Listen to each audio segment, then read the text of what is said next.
एक सुनसान कोने में रामू का मिट्टी का घर था। दीवारें बारिश और समय की मार से दरक चुकी थीं। छत से पानी टपकता था। रामू अपनी पुरानी चारपाई पर लेटा था, चिंता और निराशा में डूबा। उसकी पत्नी सावित्री एक टिमटिमाती लालटेन की रोशनी में पुराने कपड़े सी रही थी। बाहर जंगल की हवा सनसनाहट के साथ गांव को छू रही थी, जैसे कोई अनजानी ताकत सूरजपुर को चेतावनी दे रही हो।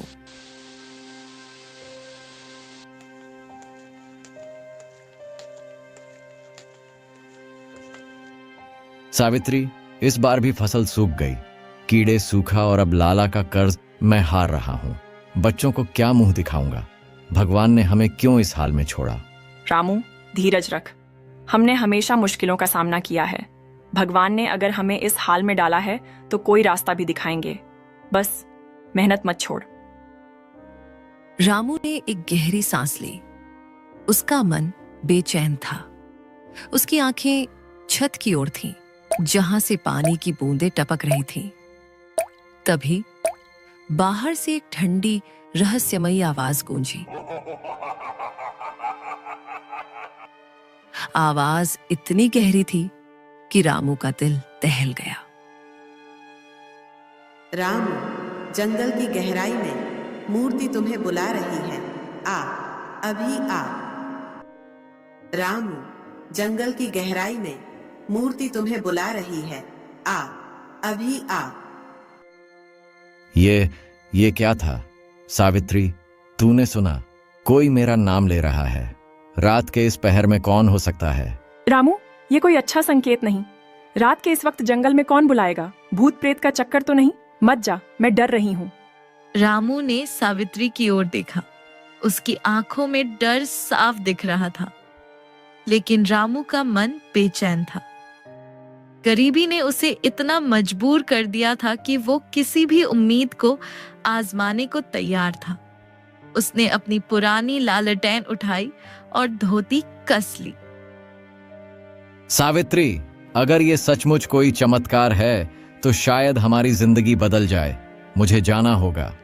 बच्चों के लिए, तुम्हारे लिए ये जोखिम लेना जरूरी है। रामू, सोच ले, जंगल रात में खतरनाक है। गांव वाले कहते हैं वहां रात को अजीब अजीब आवाजें आती हैं। अगर कुछ हो गया तो? मुझे कुछ नहीं होगा। अगर मैं नहीं गया तो हमारा भविष्य अंधेरे में डूब जाएगा। बस मेरे लिए दुआ कर। रामू ने लालटेन जलाई और जंगल की ओर चल पड़ा।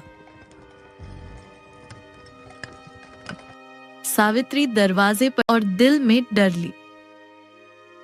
बाहर जंगल का सन्नाटा जैसे रामू को निगलने को तैयार था। रामू का दिल जोर जोर से धड़क रहा था। जंगल का अंधेरा, वो रहस्यमयी आवाज और सूरजपुर के बारे में पुरानी कहानियां सब उसके दिमाग में घूम रहे थे।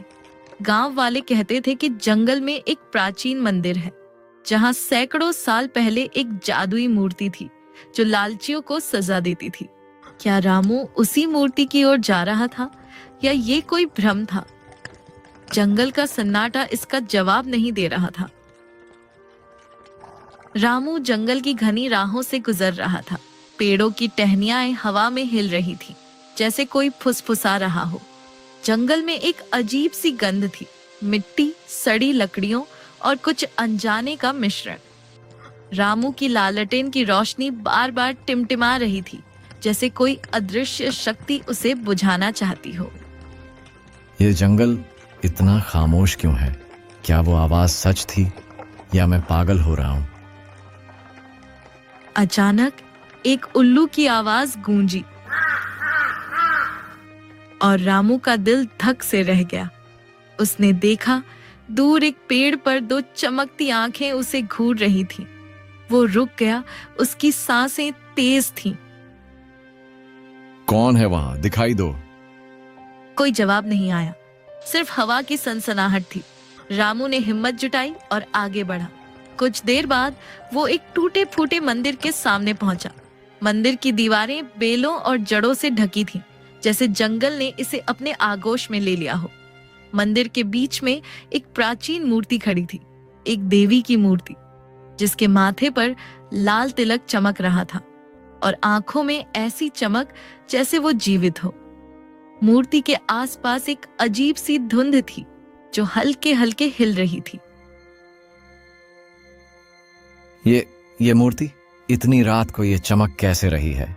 क्या ये वही है जिसने मुझे बुलाया?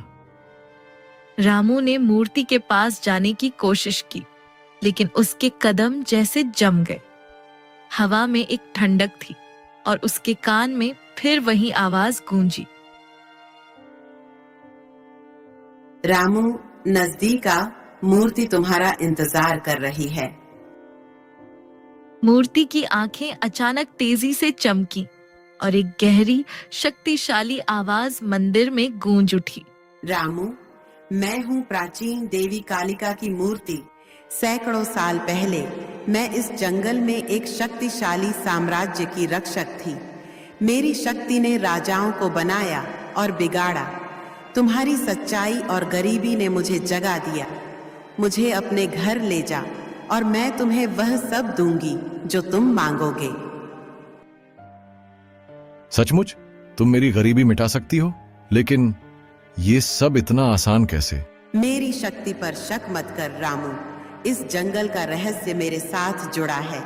सैकड़ों साल पहले एक लालची राजा ने मेरी शक्ति का दुरुपयोग किया। मैंने उसे और उसके साम्राज्य को नष्ट कर दिया।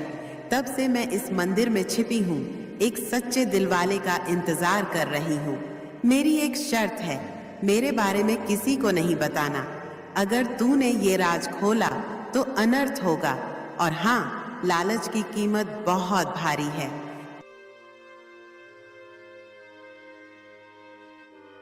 मुझे लालच नहीं चाहिए। मैं बस अपने परिवार के लिए 2 वक्त की रोटी चाहता हूँ। ठीक है, मैं तुम्हारी शर्त मानूंगा। रामू ने मूर्ति को सावधानी से उठाया। वो ठंडी थी, लेकिन उसमें एक अजीब सी गर्मी भी थी। जैसे ही उसने मूर्ति उठाई, जंगल में एक तेज हवा चली और पेड़ों की टहनियां जोर जोर से हिलने लगीं। रामू का दिल दहल गया। ये क्या हो रहा है? क्या मैंने कोई गलती कर दी? जंगल में एक और आवाज गूंजी, जैसे कोई हंस रहा हो। रामू ने पीछे मुड़कर देखा, लेकिन वहां कोई नहीं था, सिर्फ अंधेरा और सन्नाटा। रामू मूर्ति को लेकर घर की ओर चल पड़ा। जंगल का रहस्य उसके साथ चल रहा था। सूरजपुर के लोग कहते थे कि इस जंगल में एक प्राचीन साम्राज्य था जो एक रात में गायब हो गया। कुछ कहते थे कि वो साम्राज्य मूर्ति की शक्ति की वजह से नष्ट हुआ। क्या रामू उसी शक्ति को अपने घर ले जा रहा था? जंगल का हर पेड़, हर पत्ता जैसे उसे चेतावनी दे रहा था। रामू ने मूर्ति को घर के एक अंधेरे कोने में छिपा दिया, पुराने कपड़े से ढककर। सावित्री ने उसे रात को लौटते देखा, लेकिन रामू ने कुछ नहीं बताया। उसकी आंखों में एक अजीब सी चमक थी जो सावित्री को बेचैन कर रही थी।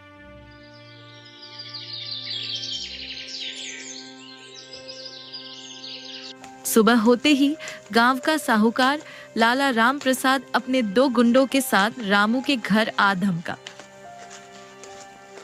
रामू, तू रात को जंगल से कुछ लाया है ना? सच बता, तूने क्या देखा वहां? तेरा चेहरा कुछ और कह रहा है। कुछ नहीं सावित्री, बस थोड़ा घूम आया। तू फिक्र मत कर। रामू, मुझसे झूठ मत बोल। मैं तेरी पत्नी हूँ। अगर तूने कुछ गलत किया है तो मुझे सच बता। तभी लाला राम प्रसाद की भारी आवाज गूंजी। वो अपने गुंडों के साथ दरवाजे पर खड़ा था। उसकी आंखों में क्रूरता और घमंड साफ झलक रहा था। रामू, कब तक बहाने बनाएगा? मेरा कर्ज चुकता कर, नहीं तो ये घर मेरा होगा। और हाँ, तेरे बच्चों को भी ब्याज के साथ मेरे खेतों में काम करना होगा। लाला जी, थोड़ा वक्त दे दो, मैं कोशिश कर रहा हूँ। लाला जी, थोड़ा रहम करो। हमारे बच्चों का क्या कसूर? तुम्हें पैसा मिल जाएगा, बस समय दो। समय? हाँ रामू, तू तो पहले ही डूब चुका है। 3 दिन की मोहलत, फिर मैं खुद आऊंगा। लाला और उसके गुंडे चले गए। रामू का चेहरा पसीने से भीगा था। वो मूर्ति के पास गया। उसका दिल जोर जोर से धड़क रहा था। हे मूर्ति, अगर तुम में सचमुच जादू है तो मेरी मदद कर। मुझे लाला का कर्ज चुकाने के लिए पैसे चाहिए। मेरे बच्चों का भविष्य दांव पर है। मूर्ति की आंखें चमकी। एक ठंडी हवा कमरे में बही और रामू के सामने एक थैली प्रकट हुई जो सोने के सिक्कों से भरी थी। ये तो चमत्कार है सावित्री, देख, अब हमारी सारी तकलीफ खत्म हो जाएगी।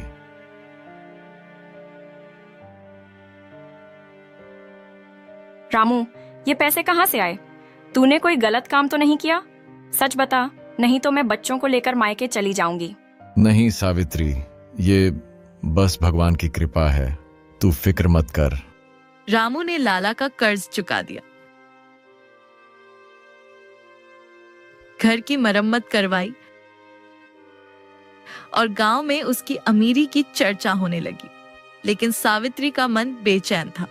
उसे लग रहा था कि रामू कोई भयानक राज छिपा रहा है और गांव का सबसे चालाक और लालची आदमी मंगल ही अब रामू पर नजर रखने लगा था। जंगल का रहस्य जो मूर्ति के साथ शुरू हुआ था अब गांव में फैलने वाला था। रामू की अमीरी की खबर गांव में आग की तरह फैल गई। लोग फुसफुसाते थे कि रामू ने जंगल में कोई खजाना पाया है। कुछ बुजुर्ग कहते थे कि जंगल का मंदिर एक श्रापित जगह है जहां एक लालची राजा की आत्मा आज भी भटकती है। मंगल, जो गांव का सबसे चालाक और लालची आदमी था, रामू के पीछे पड़ गया।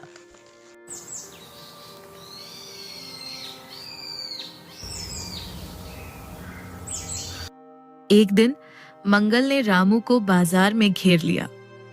अरे रामू, तू तो रातों रात राजा बन गया। पहले तो तेरे पास एक पैसे नहीं थे और अब सोने चांदी की बारिश। बता ना, ये खजाना कहां से पाया? जंगल में कोई जादू टोना तो नहीं? क्या बात कर रहा है मंगल, बस मेहनत का फल है। तू तो जानता है मैं मेहनती हूं। मेहनत? वाह, मुझे बेवकूफ समझता है। मैं तेरा राज खोल कर रहूंगा रामू, देख लेना। मंगल, तू अपनी राह देख, मेरे पीछे मत पड़।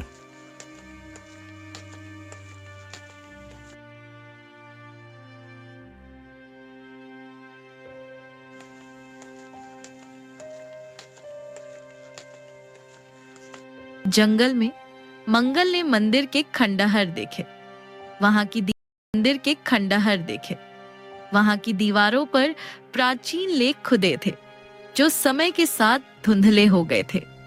मंगल ने एक पुरानी किताब में पढ़ा था कि मंदिर में एक जादुई मूर्ति थी जो सच्चे दिल वालों को इनाम देती थी, लेकिन लालचियों को सजा। अगर रामू को खजाना मिल सकता है तो मुझे क्यों नहीं? मैं उस मूर्ति को ढूंढ निकालूंगा। मंगल ने मंदिर में घुसने की कोशिश की, लेकिन अचानक एक ठंडी हवा ने उसे घेर लिया। मंदिर के अंदर से एक हंसी गूंजी और दीवारों पर छायाएं नाचने लगी। मंगल, लालच तुझे ले डूबेगा, वापस जा। कौन है? दिखाई दे, मैं डरने वाला नहीं हूं। लेकिन मंगल की हिम्मत जवाब दे गई। वो भागकर गांव लौट आया, लेकिन उसकी आंखों में लालच की आग जल रही थी। मंगल का लालच अब जंगल के रहस्य को उजागर करने वाला था। वो रामू के घर की ताक झांक करने लगा। सावित्री को भी गांव वालों की फुसफुसाहट सुनाई देने लगी और उसका शक गहराने लगा। क्या रामू का राज सुरक्षित रहेगा या जंगल का श्राप अब गांव में फैलेगा? एक रात जब चांद बादलों में छिपा था, मंगल चुपके से रामू के घर में घुस गया। उसने मूर्ति को उस अंधेरे कोने में देख लिया जहां रामू ने उसे छिपाया था।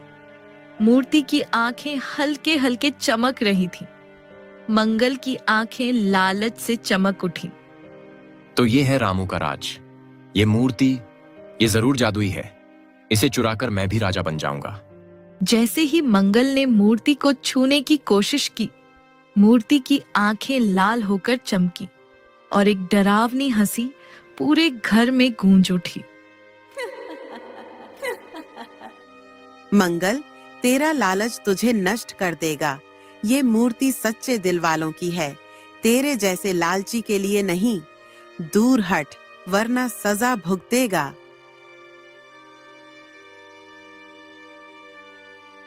ये क्या है? छोड़ दे मुझे, मैं जा रहा हूं।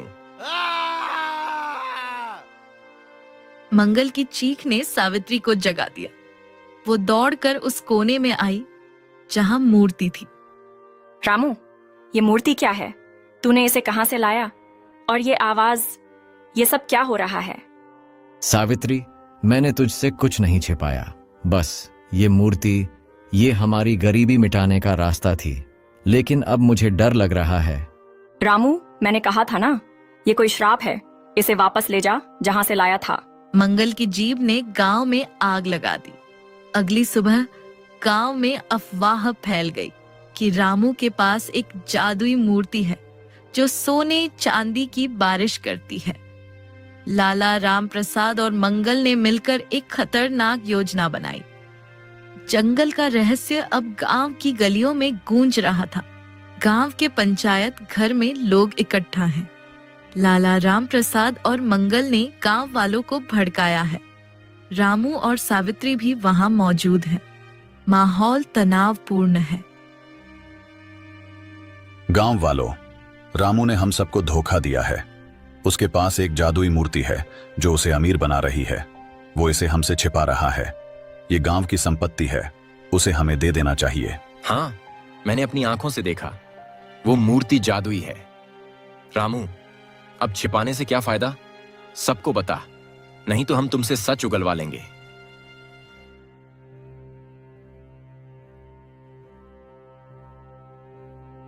रामू, सच बता। अगर तूने कोई गलत काम किया है तो हमें सच बताना होगा। ये गांव एक परिवार है। रामू, अब चुप मत रह। तूने मुझे भी अंधेरे में रखा। बता, ये मूर्ति क्या है? नहीं तो मैं बच्चों को लेकर चली जाऊंगी। मैंने कोई गलती नहीं की। मैंने तो बस अपने परिवार को बचाना चाहा।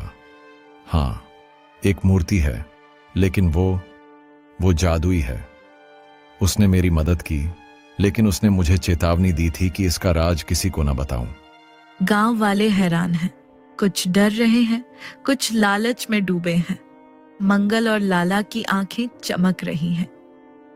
रामू का राज खुल चुका था। गांव वाले अब मूर्ति को देखने की मांग करने लगे। लाला और मंगल ने रामू को मंदिर ले जाने का फैसला किया, जहां मूर्ति को वापस रखा जाए। लेकिन जंगल का रहस्य इतनी आसानी से सामने नहीं आने वाला था।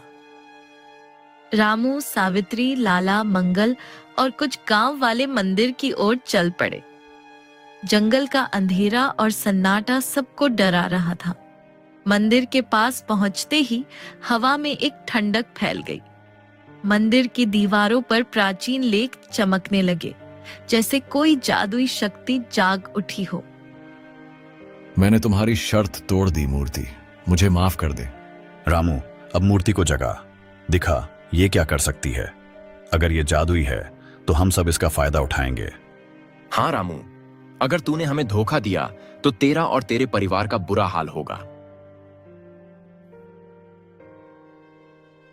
रामू, मैंने तुझसे कहा था, ये मूर्ति मुसीबत लाएगी। इसे छोड़ दे, वरना हम सब बर्बाद हो जाएंगे। मूर्ति की आंखें तेजी से चमकी। एक ठंडी हवा मंदिर को घेर लेती है और एक भयानक गर्जना गूंजी। मंदिर की दीवारों पर छायाएं नाचने लगी, जैसे कोई प्राचीन आत्माएं जाग उठी हो। रामू, तुमने मेरी शर्त तोड़ी। मेरे बारे में दुनिया को पता चल गया। इस जंगल का रहस्य सैकड़ों साल पुराना है। मैंने एक लालची राजा को सजा दी थी और अब लालचियों की बारी है। मेरी शक्ति खत्म होगी, लेकिन लालच की सजा बाकी है। एक तेज रोशनी मंदिर को घेर लेती है। लाला और मंगल, जो मूर्ति की ओर लपके थे, एक चीख के साथ गायब हो गए। मंदिर की दीवारों पर लिखे लेख चमकते हुए गायब हो गए। गांव वाले डर से भाग खड़े हुए। मूर्ति धीरे धीरे हवा में गायब हो गई। मैंने बहुत बड़ी गलती कर दी, मुझे माफ कर दो। मुझे आपको अपने घर नहीं ले जाना चाहिए था, मुझे माफ कर दो। रामू, अब सब खत्म हो गया, चल हम फिर से शुरुआत करेंगे। जंगल का रहस्य फिर से खामोश हो गया।